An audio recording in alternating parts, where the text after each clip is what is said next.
Lugar dito sa Bulacan kung saan madalas nagkakaroon ng baha kahit walang bagyo. Ito yung sa Hagonoy, Bulacan. Ang area na to ay malapit sila sa antas ng dagat kaya madaling maipon ang tubig ulan at umapaw ang mga ilog. Malapit din ito sa Manila Bay. Kapag may high tide o storm surge, nahihirapang lumampas ang tubig mula sa mga ilog at estero papuntang dagat kaya tumataas ang level ng baha. Nagkakaroon ng high tide dito, umaabot ng 4 feet hanggang 4.9 feet. Depende yan sa oras, sa araw at saka buwan. At dito naman sa area ng Hagonoy, Bulacan, merong nilagyan dito ng mga bato sa banyera at sa mga styro. Ito yung nagsisilbing temporary na panangga ng mga tubig para makadaan ng maayos yung mga residente at saka mga tricycle. Pero dito naman sa may downtown area ng Hagonoy, Bulacan, may mga pagbabago tulad na lang nitong sa harap ng munisipyo. Tinaasan na yung kalsada dito para at least naman hindi ganun katindi yung bahad. At sasakay tayo ng mga improvised na tricycle. Nag-adjust na yung mga tricycle mid, high, na mga taas para hindi abutin mga baha. Ganito ang itsura ng mga tricycle.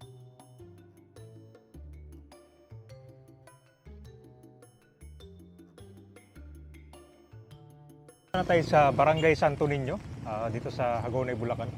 So ito yung pinaka downtown niya, ito yung munisipyo. So 2 years yata nung huli punta natin. So itong gitna niya, tinaasan na rin. Tsaka itong kalsada, tinaasan na rin. Laki ng pinagbago. Kasi dati kapag high tide guys, sinaabutan ng tubig to. Eh ngayon, doon sa mga kalsada na lang, palabas, papuntang San Miguel, Municipal of Hagonoy. At least may progress na rin, tinaasan na yung kalsada dito, wala na. Dito sa mga downtown area. Kasi is still called Hagonoy. Wala na yung dito. Fast food to dati Ito. Nilipat siguro, no? Yan, dito papunta natin yung Pure Gold, At hindi din yung ba dito nakaraan,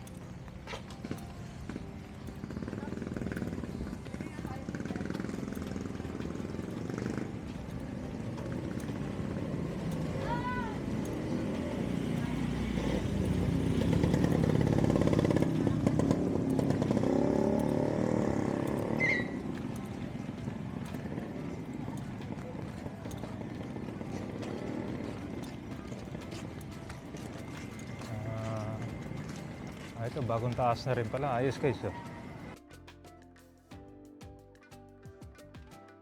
At least may improvement guys. Dati grabe yung putik dito. Hindi talaga madaanan. So ang tinaas niya, more than 12 inch to. Mataas. Sama din yung drainage na ginawa nila. Hopefully hindi naabutin ng baha to, kabayan.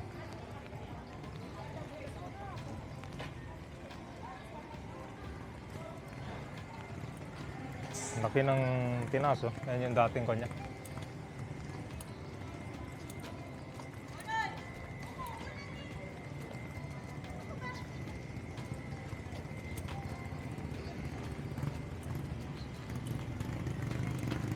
So yun guys, simula dito sa terminal guys, at simula dito sa simbahan, punta tayo ng terminal.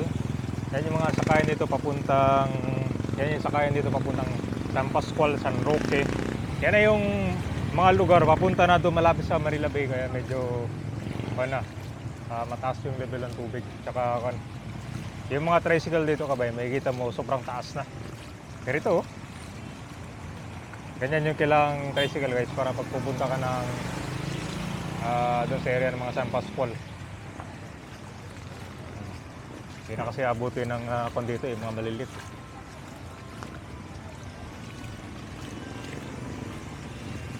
Yan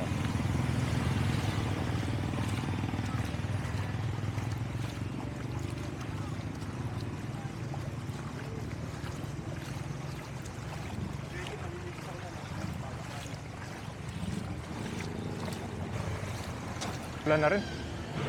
Ganda guys. Halos nung last time wala pa mga nabubukas pa lang to sila.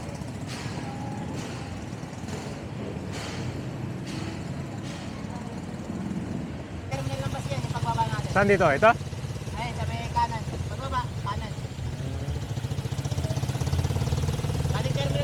Ah, dito malalim to. Nilakad ko to kanina eh. Lampas Bewang eh. Yan, terminal ng bus yan dati. Ito yung terminal dati. Oo, ng bus.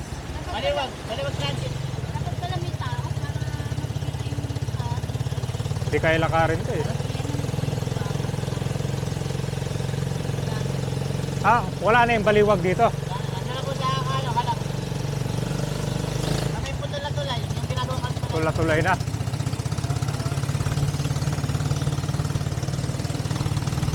Ito gas station. Ah, tinasa na. Wala nga.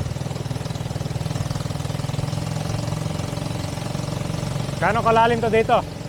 Sana, mababaw na eh. Nababaw na pala na. Pwede mo na sarikat kahit pangalan mo may magandang bahay.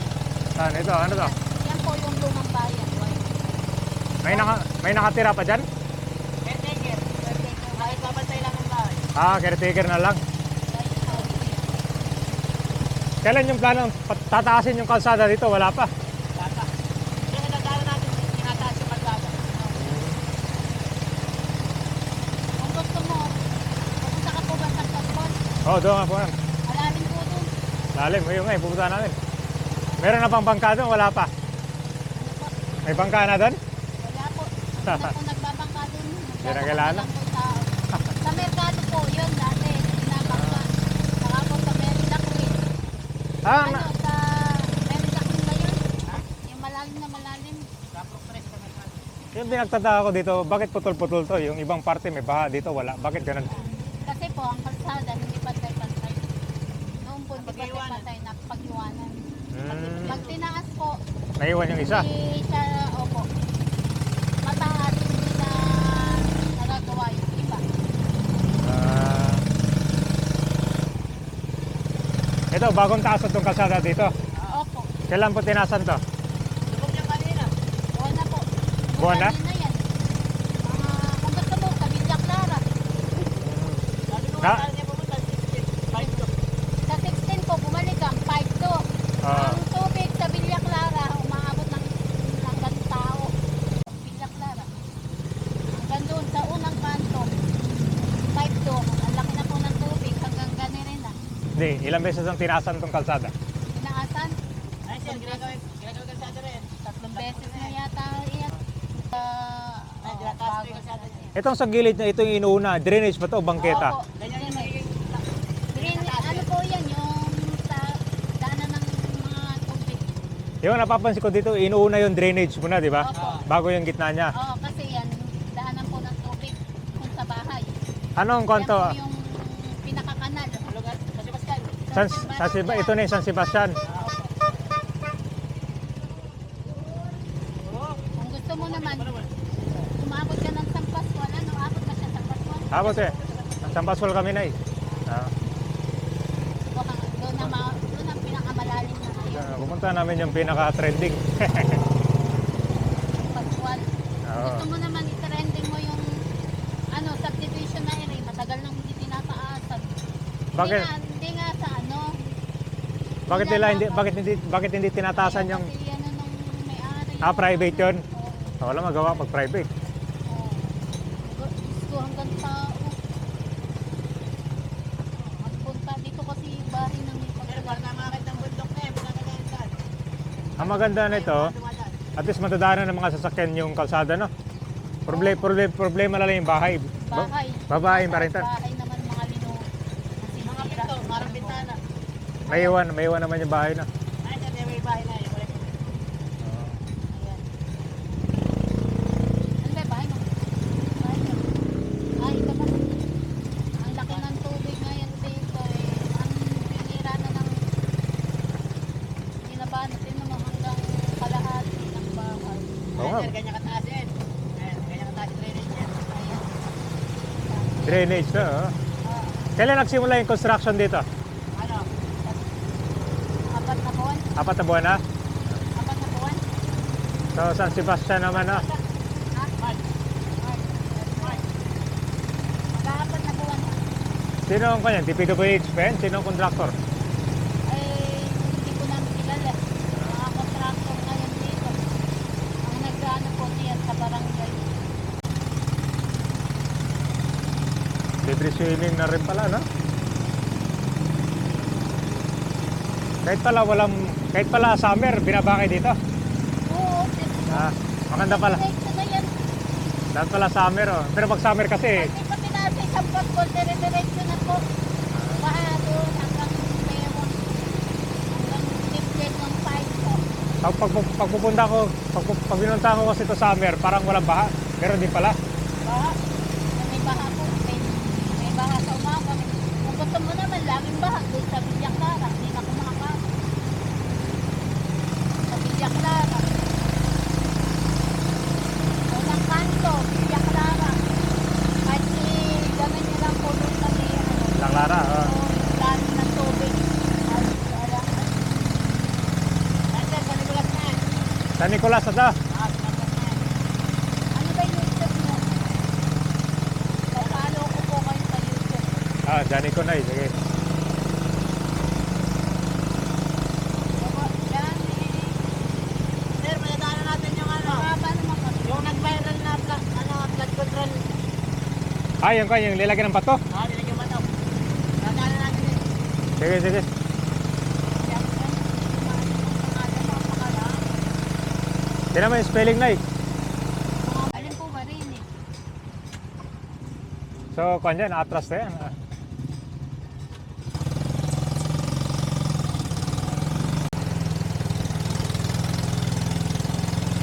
Saan ito? San Sebastian pa to? Ay, San Nicolas na pala.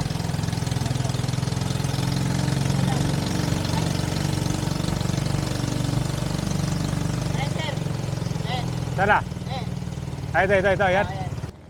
Ay, itong nilagyan ng bato. Sa labas ng agos, Para hindi... natatangay mo yung train. Oo, kasi pag malakas yung agos, yung mga tricycle, natatangay papunta doon. Ito, ilog na yan. Oo. Ilang po yan. So, ako naman sir, naging effective naman. Effective naman. Nabawasan. Nabawasan. So, ito mga bato, at saka... So, ito kabayan, ito yung nag-viral sa social media kabayan, no? Kasi dito kabayan na mataas na yung tubig, tapos... Tinan mo yung tubig, oh. Palabas papunta dito.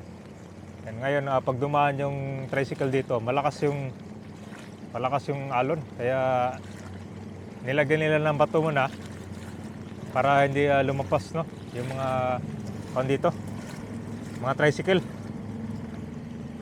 Nilagyan lang siya ng bato, tsaka ito mga banyera. Oh, kasi kawawa yung mga dumadayon na kabayan, madidiretso sila doon, no?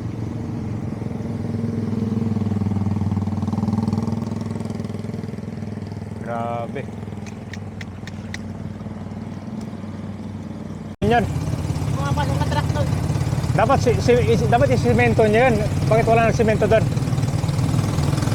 Ay, di kaya kung simento, no? Ba, okay?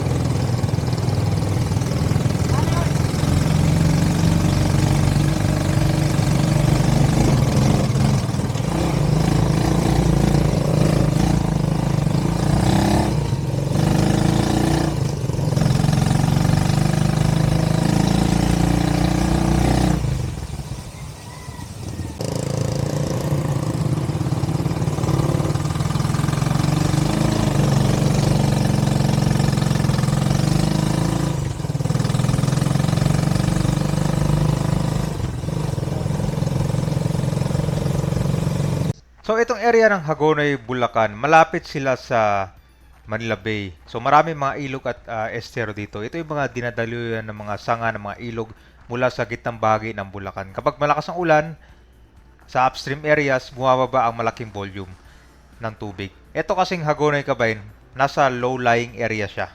So kaya mabilis ang pagpasok ng tubig, lalo na pag high tide naman. So halos karamihan dito, mabababa. So isa sa mga nakikita nilang pagbabago dito sa mga ilang taong nakalipas patuloy na pagtataas ng kalsada. Kaya lang yung mga bahay naman na napag-iwanan or kapag walang budget lumulubog pa rin. Pero yung kalsada tumataas naman siya.